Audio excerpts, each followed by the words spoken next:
Assalamualaikum warahmatullahi wabarakatuh. Kali ini kita akan mempelajari kelas 3, tema 7, perkembangan teknologi, subtema 2, perkembangan teknologi produksi sandang, pembelajaran 5. Dari bahan dasar sampai ke pasar.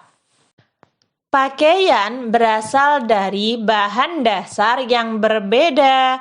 Ada yang berasal dari kapas dan serat daun, ada yang berasal dari bulu domba dan serat sutra.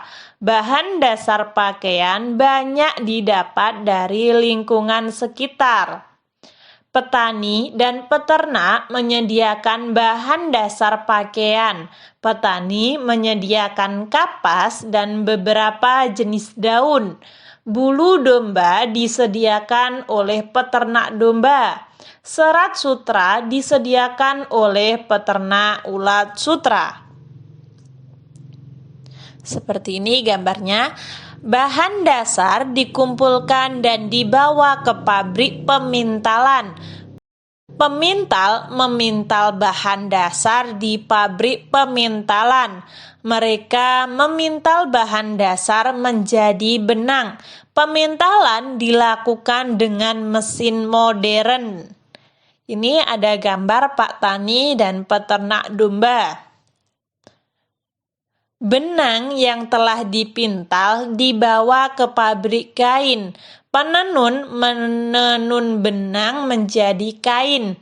Mereka menenun dengan mesin modern. Kain hasil tenunan dibawa ke tukang jahit. Penjahit menjahit kain menjadi baju. Mereka menjahit beberapa jenis baju. Mereka menjahit dengan mesin yang canggih. Baju yang dihasilkan dibawa ke pasar untuk dijual. Keberagaman pekerjaan membuat hidup menjadi lebih mudah. Kita memiliki pakaian karena bantuan petani dan peternak. Kita dapat mengenakan pakaian karena bantuan pemintal dan penenun. Kita memiliki baju karena bantuan penjahit. Nah, seperti itulah proses baju yang kita pakai saat ini, teman-teman. Kamu sudah membaca teks dari bahan dasar sampai ke pasar. Siapa saja yang terlibat dalam pembuatan pakaian? Ini ada pada halaman 100, teman-teman.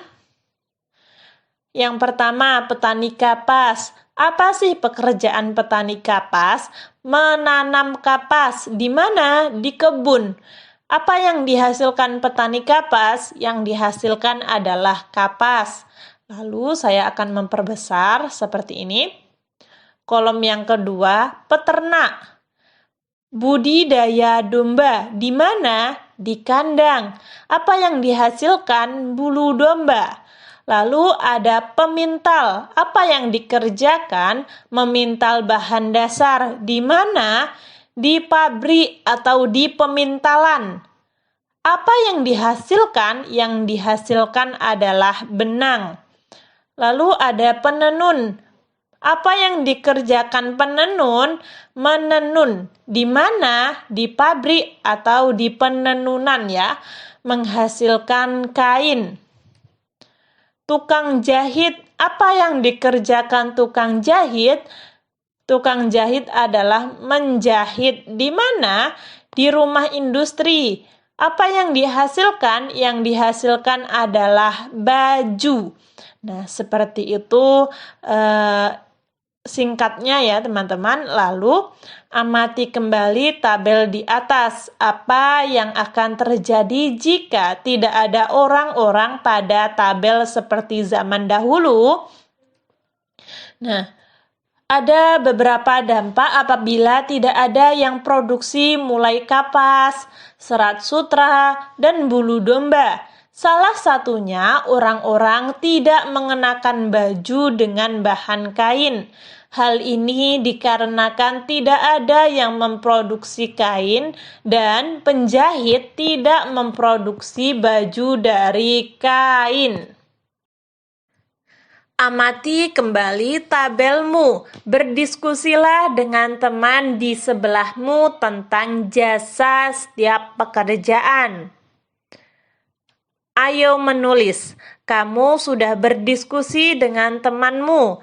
Tuliskan hasil diskusimu pada tempat yang telah disediakan.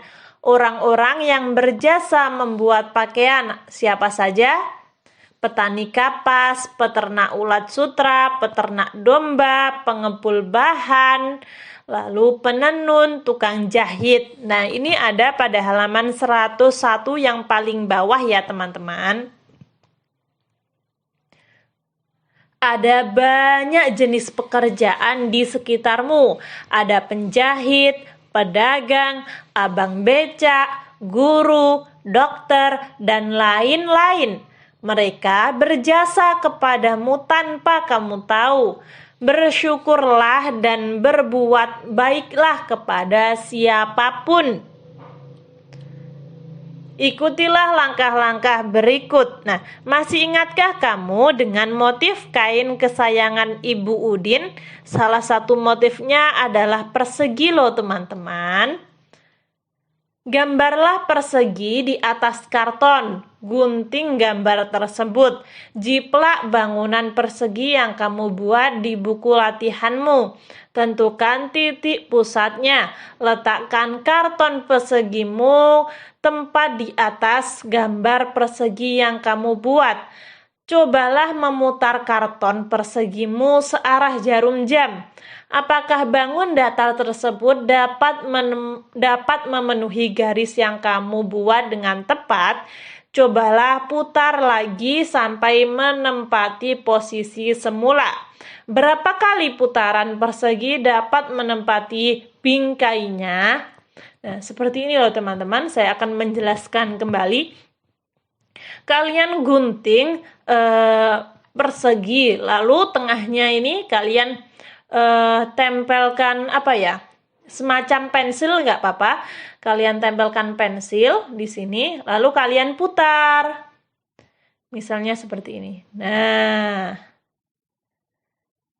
nantinya akan ada simetri putar ya teman-teman. Jadi meskipun diputar akan tetap sama. Misalnya seperti ini.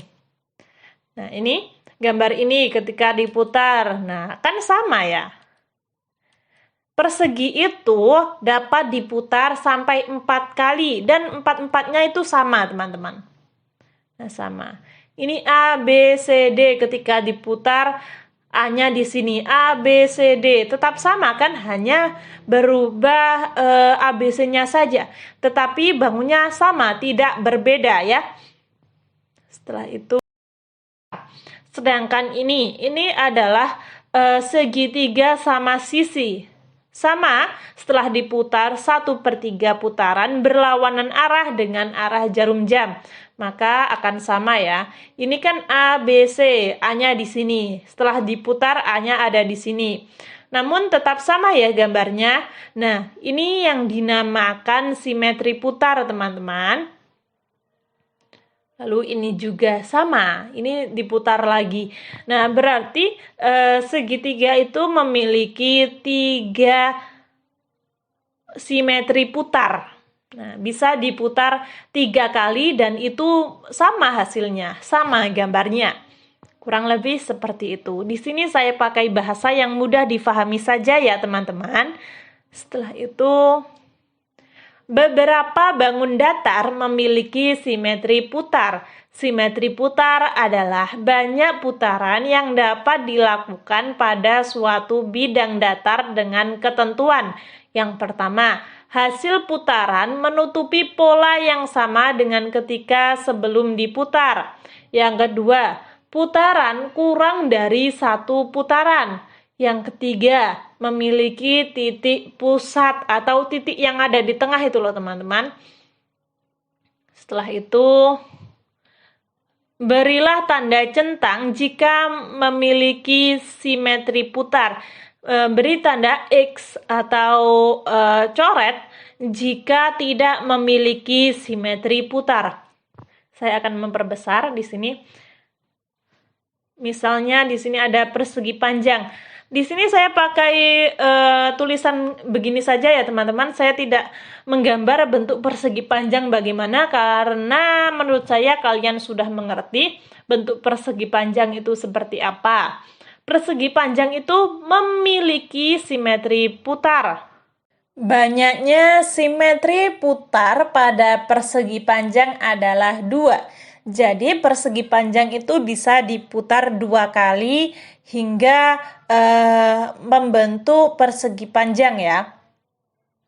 Lalu ada segitiga sembarang, itu tidak memiliki simetri putar.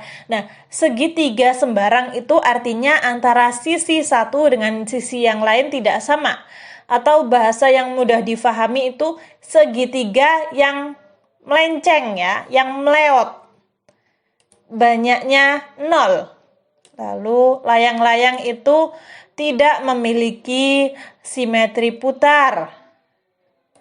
Jajar genjang itu memiliki simetri putar sebanyak 2. Lalu trapesium itu tidak memiliki simetri putar. Nah, kelihatan jelas kan teman-teman? Ini tanda centang ya, maaf ketika tanda centangnya sedikit jelek. Lalu kesimpulan, tadi kita sudah belajar apa saja teman-teman? Yang pertama, berdiskusi tentang jasa orang-orang yang membuat pakaian. Menuliskan hasil diskusi tentang keanekaragaman orang yang terlibat dalam pembuatan pakaian. Dan yang terakhir, menentukan bangun datar yang memiliki simetri putar. Ketika teman-teman ada saran, masih kurang paham, atau mungkin saya salah ketik, salah pengucapan, kalian bisa tulis di komentar agar saya bisa memperbaikinya. Semoga bermanfaat. Wassalamualaikum warahmatullahi wabarakatuh.